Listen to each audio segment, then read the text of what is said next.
ceritanya. Suatu hari di hutan ada seekor harimau.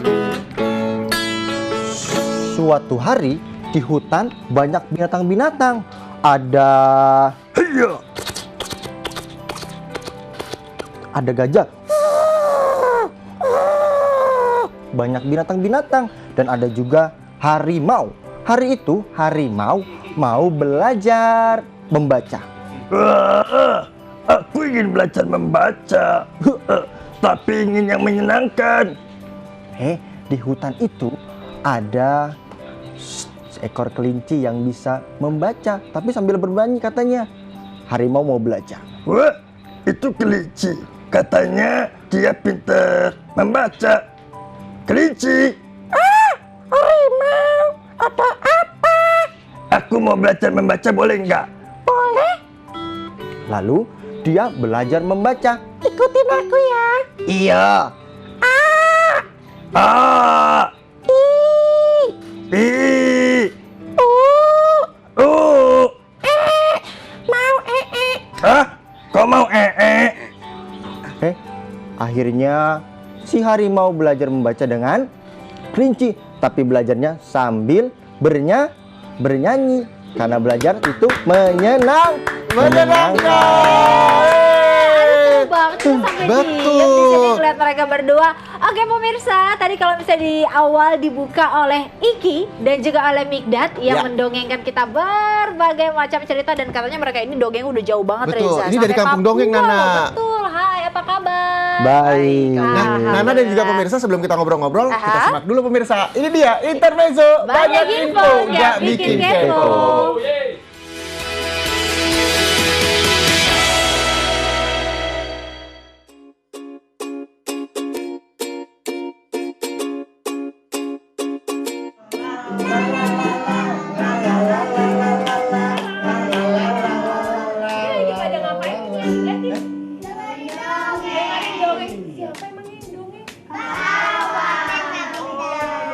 Kakak boleh ikut gabung nggak dengerin dongeng? Boleh. Itu ya.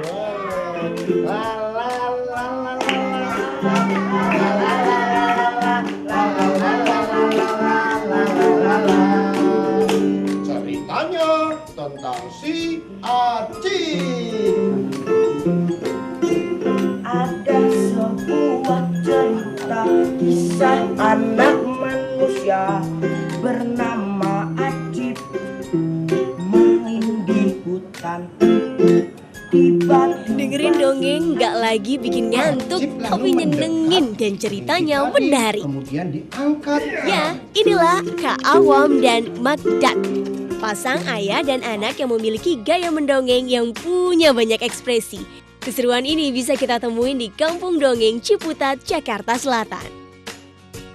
Agar cepat sampai, Acip kira-kira naik apa? Kuda. Naik ojek. Naik kuda. Iya. Wah, bukan sekedar mendongeng, tapi menirukan suara-suara dalam lakon cerita. Kayak suara binatang, diiringin sama alunan musik ceria, seakan menghipnotis anak-anak buat berimajinasi dengan alur dalam dongeng dan menumbuhkan kreativitas pada anak.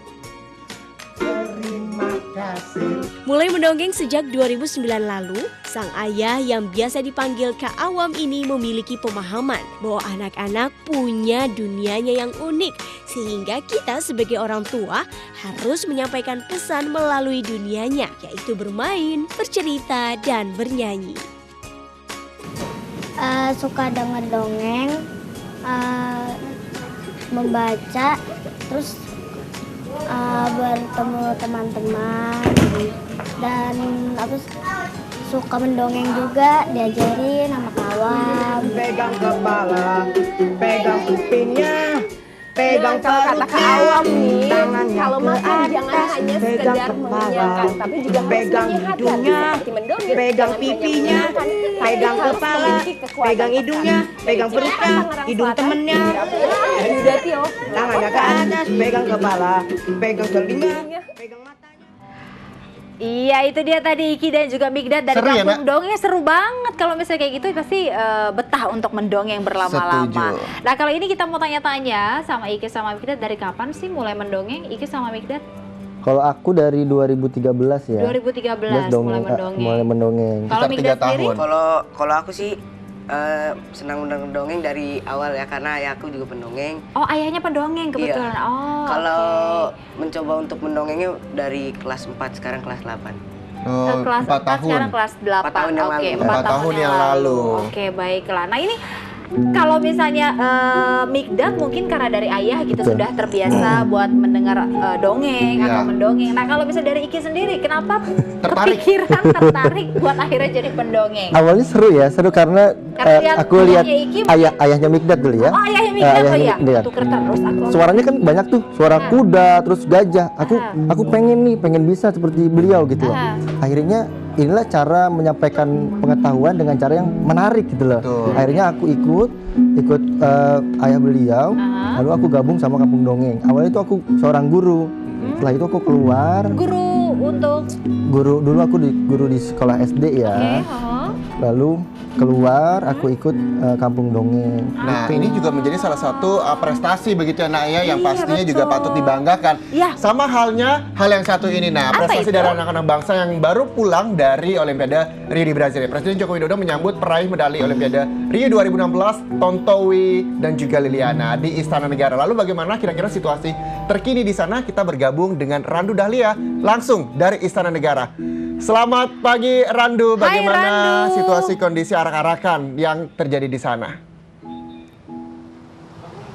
Ya, Nana dan Reza, arak-arakan dari pebulu tangkis tim ganda campuran peraih medali emas di Olimpiade Rio 2016, Tontowi Ahmad dan juga Liliana Natsir, memang telah tiba di Istana Negara sejak pukul 9:30 waktu Indonesia Barat pagi tadi. Mereka berangkat dari kantor Kemenpora yang berada di daerah Senayan, dan kedatangan mereka kali ini untuk penyambutan dari Presiden Republik Indonesia, Jokowi. Penyambutan oleh Presiden ini dilaksanakan sebagai bentuk ucapan terima kasih karena kedua atlet Indonesia akhirnya kembali mempersembahkan medali emas untuk Merah Putih tepat di Hari Kemerdekaan Republik Indonesia yang dengan usianya yang ke-71. Dan memang Tontowi dan juga Liana tidak datang hanya berdua saja, tetapi juga didampingi oleh lifter angkat besi peraih medali perak, yakni Siwi Rahyuni dan juga Eko. Dan mereka ditemani oleh Menteri Pemuda dan juga Olahraga Imam Nahrawi. Dan setelah beraudiensi kurang lebih 30 menit di Istana Negara, saat ini tengah berlangsung konferensi pers antara sejumlah atlet dan juga Presiden ke sejumlah awak media. Dan menurut pantauan kami di depan Istana Negara sendiri saat ini suasananya masih cukup ramai oleh warga yang masih antusias dengan arak-arakan dari Tontowi dan juga Liliana, karena setelah pada Olimpiade London 2012 pebulu tangkis Indonesia gagal meraih emas, dan juga ini merupakan pertama kalinya setelah Indonesia mengikuti Olimpiade Barcelona sejak tahun 1992, tim ganda campuran pebulu tangkis Indonesia akhirnya meraih medali emas, dan hal ini cukup membanggakan sehingga antusiasme warga masih cukup terlihat sejak pagi tadi. Demikian laporan saya dari depan Istana Negara. Kembali ke Anda, Reza dan Nana. Terima Terima kasih, kasih Randu Randu Dahlia. Dahlia.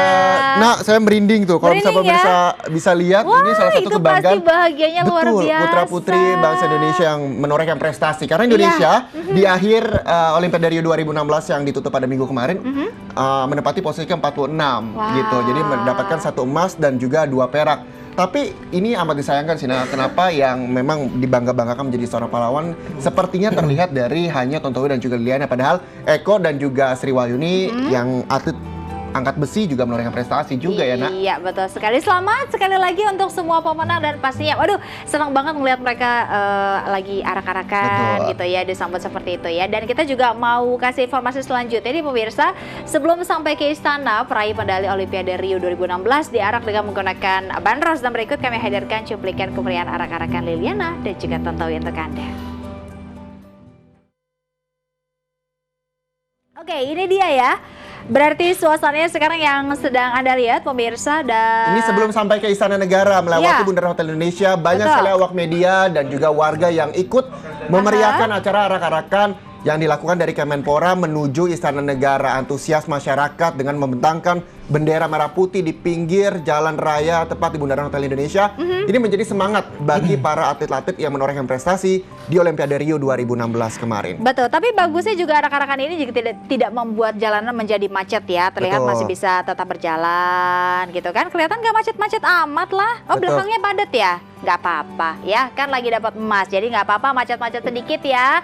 Ini dia pemirsa, bisa Anda lihat ini adalah prosesi sebelum arak-arakan sebelum sampai ke istana ya, Za? Iya, betul sekali. Dan sekarang para atlet yang membanggakan Indonesia Ya. Bertemu dengan Pak Presiden dan juga Wakil Presiden bahwa Tontowi dan juga Liliana mendapatkan 5 miliar rupiah, sedangkan Eko dan juga Sri Wahyuni mendapat sekitar 3 miliar rupiah. Dan cuma ini cukup disayangkan karena memang penyambutan dari peraih medali emas yaitu Tontowi dan juga Liliana disambut bak pahlawan, sedangkan si Eko dan juga Sri Wahyuni yang lebih dulu mendapatkan medali perak juga sebaiknya diperlakukan dan mendapatkan hak yang sama juga ya, bahwa memang harus dibanggakan bahwa putra-putri Indonesia menorehkan prestasi di ajang bergengsi Olimpiade Rio 2016 ini tentunya bisa menjadi semangat bagi bangsa Indonesia untuk bisa jadi bangga Indonesia. Wow, itu dia ya pemirsa, dan setelah informasi berikut ini nanti akan kita hadirkan lagi hanya satu dari 1000 warga Indonesia yang suka membaca. Waduh. Siapakah dia?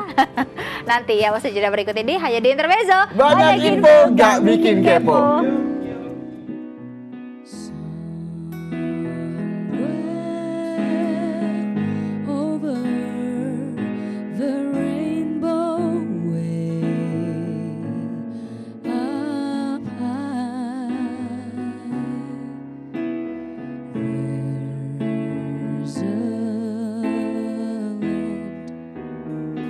That I